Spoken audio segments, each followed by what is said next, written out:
જૂનાગઢના લાગોદરામાં વિકાસના કામે ગંભીર સવાલો ઉઠી રહ્યા છે। 8 વર્ષથી પુલનું કામ અધૂરું જોવા મળી રહ્યું છે, જેના લીધે ગ્રામજનોમાં ભારે રોષ પણ જોવા મળી રહ્યો છે। લાગોદરા સહિત 4 થી 5 ગામોના લોકોને ભારે હાલાકીનો સામનો પણ કરવો પડી રહ્યો છે। કે આ લાંગોદરા આરાણા રોડ, બુધેસા રોડ, હુસેનાબાદ રોડ જવા માટે એક જ રસ્તો છે। આ ફૂલની અને ડામરની હાલત અત્યારે કોઈ પણ અધિકારી આવીને એમ કહી દે 3 કિલોમીટરની અંદર ડામરમાં 300 મીટર ડામર નથી, જેથી અમે આજ 8 વર્ષ થયા હેરાન થાય છે। 8 વર્ષની અંદર આ અમારા ફૂલનું કામ પૂર્ણ નથી કર્યું। અધિકારી જે બીનાબેન, એસો હે, અળિયાભાઈ છે, પરમારભાઈ છે, એવા તમામ અધિકારી શ્રીઓ આમાં ભ્રષ્ટાચારમાં સામેલ છે અને આ રોડની પરિસ્થિતિ અત્યારે આવી ખરાબ હાલતમાં છે।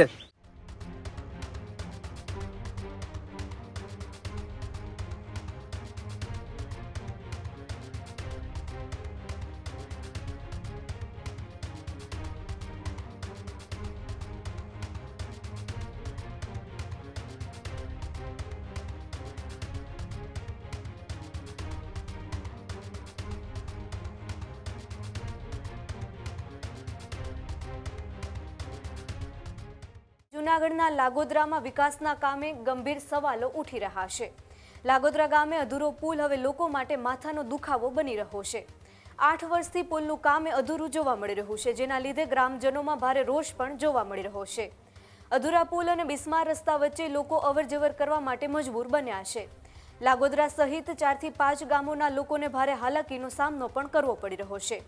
ખેડૂતો, વિદ્યાર્થીઓ અને દર્દીઓ જોખમ વચ્ચે મુસાફરી કરવા માટે મજબૂર જોવા મળી રહ્યા છે। વરસાદી માહોલમાં પુલ અને રસ્તાની સ્થિતિ વધુ ગંભીર પણ જોવા મળી રહી છે। રસ્તાઓ પર મોટા ખાડા જોવા મળી રહ્યા છે, જેના લીધે અકસ્માતનો ભય સતત યથાવત જોવા મળી રહ્યો છે। પુલના નિર્માણમાં નબળી ગુણવત્તાના કામના આક્ષેપ પણ સ્થાનિકો દ્વારા કરવામાં આવ્યા છે। કામની ઉચ્ચ સ્તરીય તકનીકી તપાસની ગ્રામજનોએ માંગ પણ કરી છે। વારંવાર રજૂઆત છતાં તંત્ર તરફથી કોઈ ઉકેલ નથી આવ્યો, આવી વાત ગ્રામજનો દ્વારા કરવામાં આવી છે। અધિકારીઓના વલણ સામે ગ્રામજનોમાં ભારે નારાજગી પણ હાલ જોવા મળી રહી છે। આજે મારે એટલું જ કહેવાનું છે કે આ લાંગોદરા આરાણા રોડ, બુધેસા રોડ, હુસેનાબાદ રોડ જવા માટે એક જ રસ્તો છે। આ ફૂલની અને ડામરની હાલત અત્યારે કોઈ પણ અધિકારી આવીને એમ કહી દે 3 કિલોમીટરની અંદર ડામરમાં 300 મીટર ડામર નથી, તો આ અધિકારી શ્રીઓએ જે ભ્રષ્ટાચાર કર્યો છે એની તપાસ થવી જોઈએ। અધિકારીઓની પર્સનલ પ્રોપર્ટીની તપાસ થવી જોઈએ, એટલે ખ્યાલ આવે કે કેટલો ભ્રષ્ટાચાર કર્યો। 1.33 કરોડનો જે ભ્રષ્ટાચાર છે આ, જેથી અમે આજ 8 વર્ષ થયા હેરાન થાય છે। 8 વર્ષની અંદર આ અમારા ફૂલનું કામ પૂર્ણ નથી કર્યું।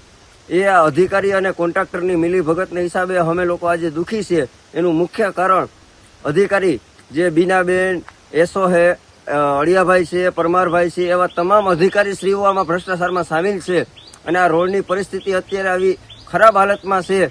અમારું ફૂલ હજી અધૂરું છે। તાત્કાલિક ધોરણે નવું ફૂલ બનાવવામાં આવે, નવો રોડ બનાવવામાં આવે આરસીસી, એવી મારી માંગ છે અને અમારા લોકોની માંગ છે।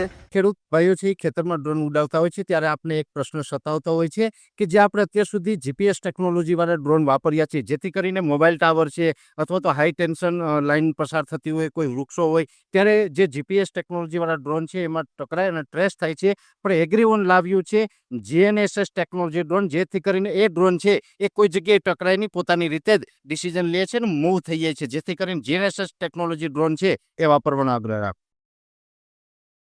હજુ સુધી તમે અમારી ચેનલને સબસ્ક્રાઇબ નથી કરી તો અત્યારે જ ન્યૂઝરૂમ ગુજરાતને સબસ્ક્રાઇબ કરો, ફેસબુક અને ઇન્સ્ટાગ્રામ પર ફોલો કરો।